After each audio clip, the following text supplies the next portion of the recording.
Olá, seja bem-vindo. Me chamo Fábio Cardoso. A intenção aqui não é convencer.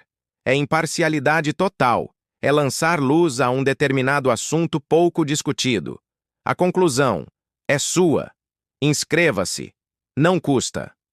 No mundo cristão existe uma ampla diversidade de opiniões sobre o consumo de bebidas alcoólicas, resultado de diferenças culturais, interpretações bíblicas e tradições denominacionais. Embora a Bíblia nunca proíba de forma absoluta o uso do vinho ou de bebidas fermentadas, ela condena com firmeza a embriaguez e o abuso, como vemos em Efésios 5:18, onde Paulo adverte a não se embriagar, deixando claro que o problema não é a bebida em si, mas a perda do domínio próprio.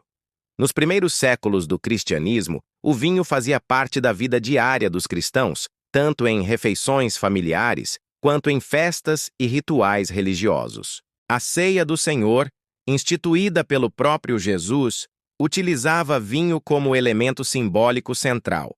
Assim, a tradição cristã antiga não via problema no uso moderado, mas alertava sobre os perigos do exagero e das consequências sociais e espirituais da embriaguez. Com o tempo, diferentes regiões e culturas começaram a lidar de formas variadas com a questão do álcool. Na Idade Média, por exemplo, monges católicos não apenas consumiam vinho, mas também aperfeiçoaram técnicas de cultivo de uvas e produção de cerveja. O uso era considerado parte da hospitalidade cristã, da vida comunitária e, claro, da liturgia. No entanto, a partir do século XIX, surgiram movimentos de temperança, principalmente nos Estados Unidos e em alguns países europeus, preocupados com o crescimento do alcoolismo, da violência doméstica e da pobreza associada ao abuso do álcool. Esse movimento influenciou muitas denominações protestantes, levando algumas a adotarem a abstinência total como expressão de santidade e separação do mundo. Mesmo assim, várias tradições cristãs históricas continuaram a defender o uso moderado do álcool. O catolicismo romano, por exemplo, mantém o vinho como parte essencial da missa, onde ele simboliza o sangue de Cristo.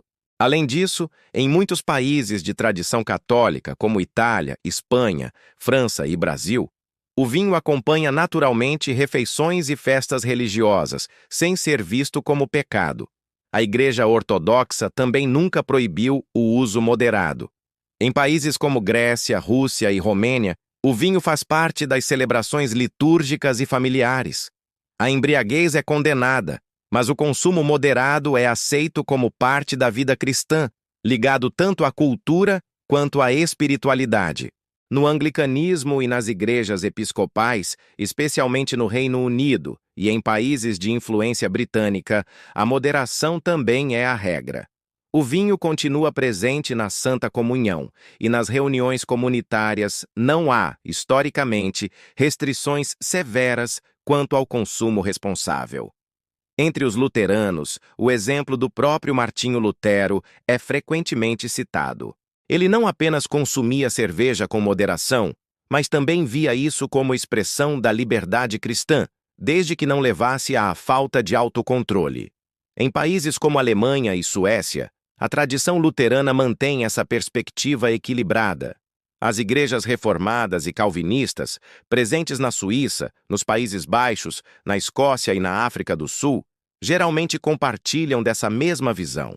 João Calvino não condenava o uso do vinho, e muitos cristãos reformados veem o álcool como moralmente neutro, dependendo da forma e do contexto em que é consumido. Por outro lado, denominações como Batistas do Sul, Metodistas, Adventistas do Sétimo Dia, Assembleias de Deus, Testemunhas de Jeová e Mormons adotaram uma postura de abstinência total, seja por influência dos movimentos de temperança, seja por preocupação pastoral com o perigo do vício e o testemunho cristão na sociedade. Para essas denominações, mesmo que a Bíblia não proíba explicitamente, a melhor forma de evitar pecado e escândalo seria não consumir álcool em nenhuma circunstância. A ênfase está na disciplina, na santidade e na separação dos costumes mundanos. Contudo, textos bíblicos apontam claramente para uma visão mais equilibrada. Salmos 104:15 fala do vinho que alegra o coração do homem, e em Eclesiastes 9:7 há a recomendação de comer e beber com alegria diante de Deus. Esses versículos mostram que a própria Escritura reconhece o valor social e simbólico do vinho. O próprio Jesus, nas bodas de Caná, transformou água em vinho para uma festa de casamento, seu primeiro milagre registrado em João 2. Além disso, na última ceia, ele usou o vinho como símbolo de seu sangue, estabelecendo um elemento sacramental essencial para os cristãos ao longo dos séculos. Paulo também orientou Timóteo, em 1 Timóteo 5:23, a tomar um pouco de vinho por causa de problemas de saúde, revelando seu uso medicinal. Ao mesmo tempo, o apóstolo sempre condenou a embriaguez e a perda de autocontrole, listando tais excessos entre as obras da carne, em Gálatas 5:19-21.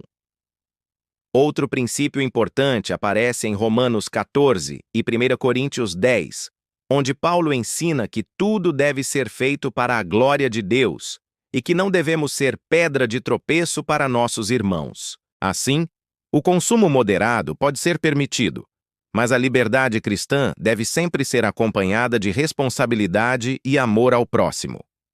Em contextos culturais onde o álcool causa escândalo, ou onde há histórico de abuso, a abstinência pode ser a escolha mais sábia.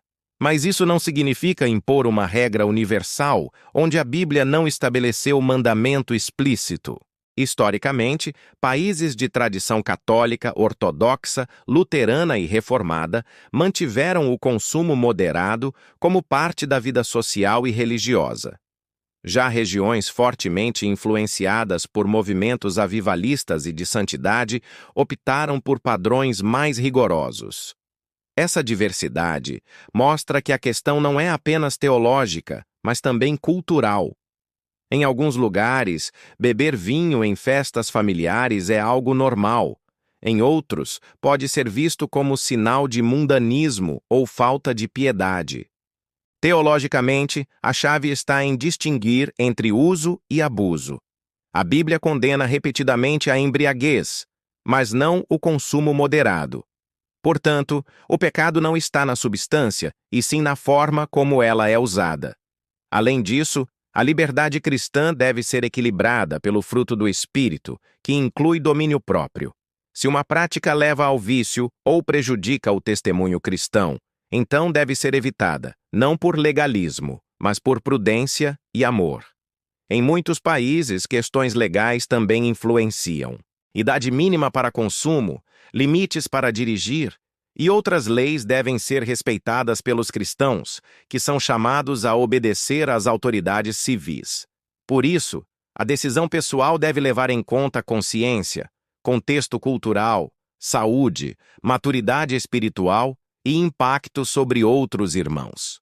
O que é liberdade para um pode ser tropeço para outro, e Paulo nos chama a agir com amor em tais situações. Em conclusão, as Escrituras, a história da Igreja e a ética cristã convergem para um princípio de moderação e responsabilidade. O álcool, quando usado corretamente, pode fazer parte da vida cristã sem culpa ou legalismo.